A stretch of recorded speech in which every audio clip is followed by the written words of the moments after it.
Apake, ақ sütümden aylanayın apakem. Men seni qanday kishi ekeningdi bilbesem, бұл qapты жазбайт болчумун.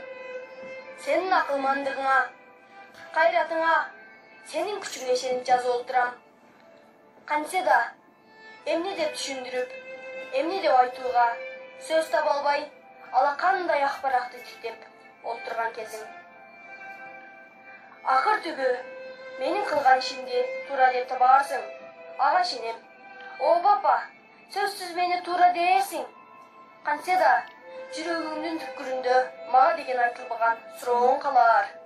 Балам, кантип өз өмүрүңдү өзүң кыйдың? Адамга бир гана жолу берилчү бул жарык дүйнө менен кантип өзүң эле коштошуп кете бердиң? Мен сени эмнеге төрөп, эмнеге өстүрүп чоңойттум? О папа, энесиң, сенин бул сурооңо тарых кийин жооп берер. Апаке, согушту биз тилеп алган жокпуз. Бул көптүн башына келген кыйын иш.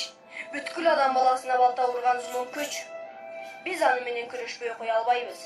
Ал үчүн кан төгүп, ал үчүн жан берип, аны кыйратып, жок кылууга милдеттүүбүз.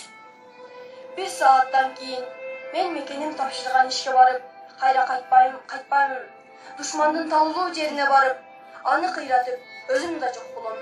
Мекен үчүн, эл үчүн, дүйнөнүн бардык жакшылыгы үчүн. Бул менин акыркы катым, акыркы калем шиктешим, акыркы сөзүм. Апа, 1001 апа десем да, кадырыңа жетер билем. Түшүнгүн апа. Бул жөн эле өлүп берүү эмес, бул жөн эле жан кечилик эмес. Бул жашоо үчүн болгон өлүм. Мени эч кандай кылчактаган жерим жок. Мекеним бул ишти мага ишенип тапшырган үчүн сыймыктанам. Мени жоктобо апа. Мен артымда туягы калган жок депе. Дүйнөдө мындан ары согуш болбосо, жаңыдан төрөлгөн баланын ыңгаалаганы ошол мен.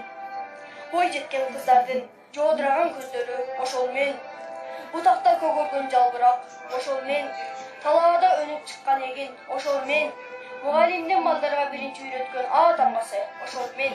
Ошонун баарын мен деп билип жүргөн апа. Ыйлаба, апа. Эч ким ыйлабасын. Мындай өлүм үчүн эч ким ыйлабасын. Кош, түбөлүккө кайыр кош.